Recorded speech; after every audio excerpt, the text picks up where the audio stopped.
So first up, the variant with a super iridium blade. If there's a scented soap that I love, I really love this one, Smolder. Real men shave their faces. Real men shave their faces. Gonna face lather, which means getting a load straight off the top of the puck. Takes a bit of work face leathering. It's also a lot messier. So usually I would face leather off camera because there is a tendency, particularly during the froth stage, to have big chunks of leather just shoot off, land on the mirrors, land on me camera. Well, I don't know if I've ever mentioned it before, but my background is in IT computers.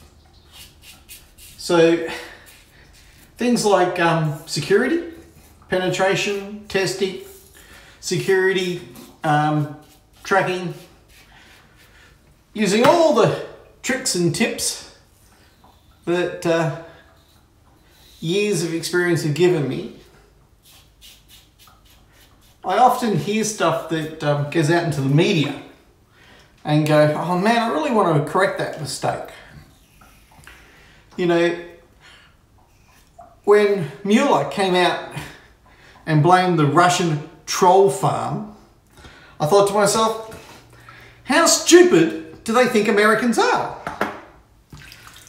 And then I realised, they don't care how stupid you are, as long as enough of you believe that a Russian troll farm of a dozen people running a clickbait service affected the election. The Russians were involved, therefore everything they've said. You look at what he wrote in his own indictment. One, he let Trump off the hook.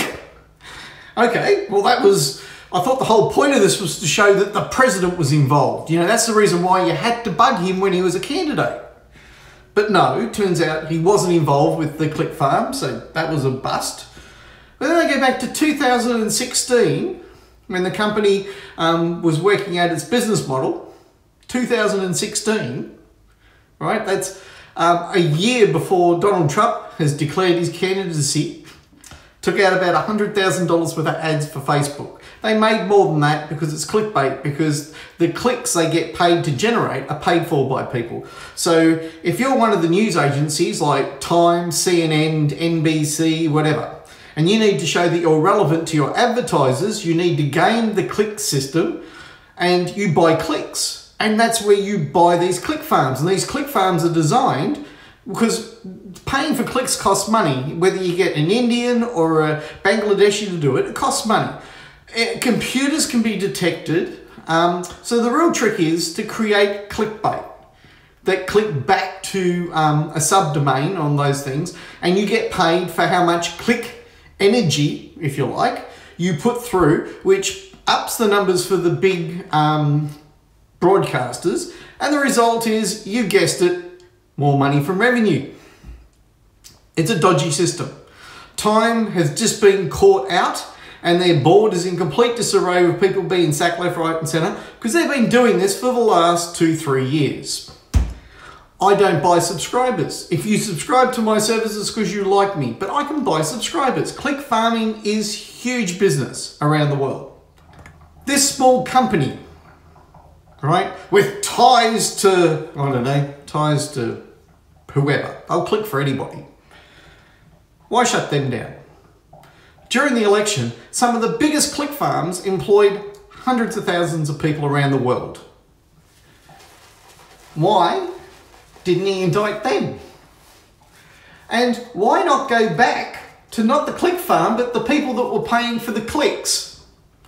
Well, you'll notice in this indictment, which they can never execute because it's on foreign citizens for a foreign business on a foreign shore, and they can't indict because an indictment is not finding them guilty. That just means one of those closed court, oh, there's evidence that something might have happened, please explain. Because they got to America, what they did is not illegal. If it was half of American companies would go to jail, and people on Facebook and YouTube would be indicted for buying clicks on these click farms. Now, what it does do is muddy the waters for those people that don't understand what a click farm is.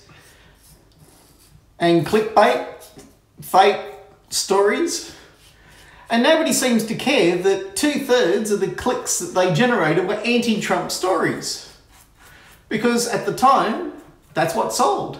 So apparently, influencing the election was also 2/3 wise fake stories that were not going to lead to the election of Donald Trump.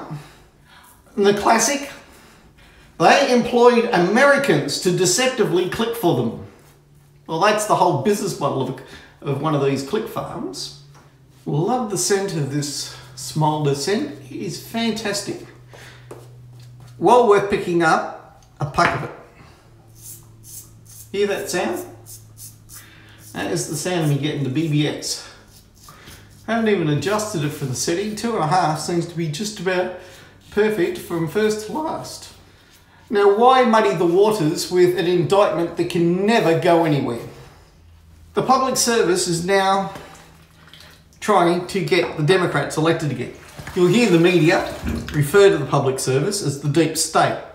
The deep state, or the public service, is supposed to be independent of politics, carrying out the will of the elected government. They say that your elected government is, I don't know. Look, the Republicans did much the same thing to Obama, so let's be honest, you know,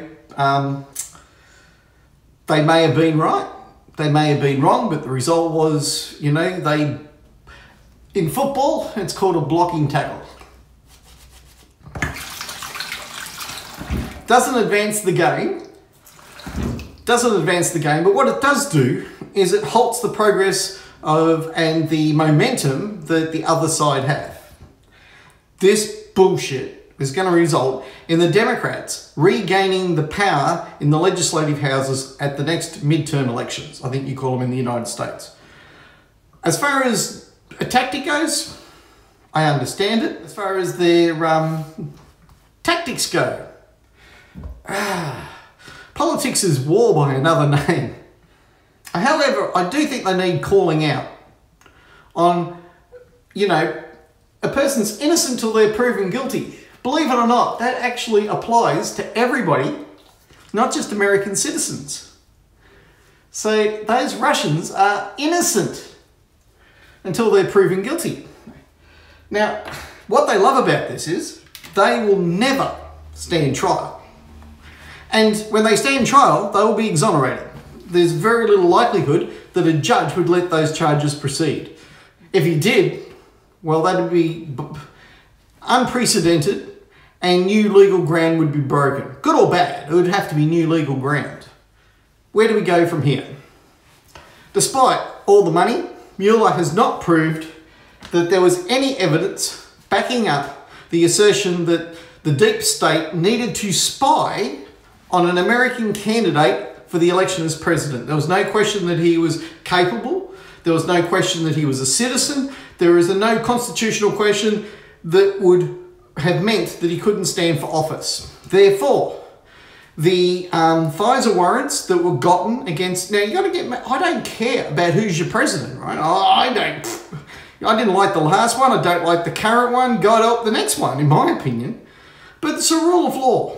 Spying on your citizens when they're running for high office, that's not good. Imagine they go through your internet history, you know, find out from your family what you're up to, track your mobile phone, check your spending. For those of you that live an absolutely wholesome life, you're religious fundamentalists and you're the most dangerous people of all. Be careful. You've let a rabbit out of the bag, and not since the days when the FBI, by the way, FBI, CIA, NSA, secret bloody police, and wherever they have existed around the world, always end up taking over their own citizens. Sorry for the language, but they do. The Stasi were there to protect the Germans. You actually haven't had a proper functioning secret police force in the United States with their own itinerary. For the first time they're starting to use their powers to influence how you, the people, can vote for an elected citizen. That's a problem. You're on the slippery slope. If you let this take place and you don't fight back and you don't say, no, that's wrong, the people that did this are traitors to the American Constitution, then they will get away with it the next time when they try to pull it. Because trust me, if they pull it once, they'll do it again. I'm Stevie Daily Shaver, wishing you all the best of shaves, good shaves, and remember, good food, good friends, good shades, and men. Whilst nice to be important, it's more important to enjoy your shave. The Variant is one of my favourite adjustables. I need to do a full review, and I've been holding off until Rockwell finally shipped their bleeding Model T. It better be good because it's taken an additional year and I'm getting a bit fed up. I'm Stevie Daily Shaver, just telling you how it is. Good shaves and goodbye. Bearded man, you think that you're so cool, but your face looks like a small marsupial.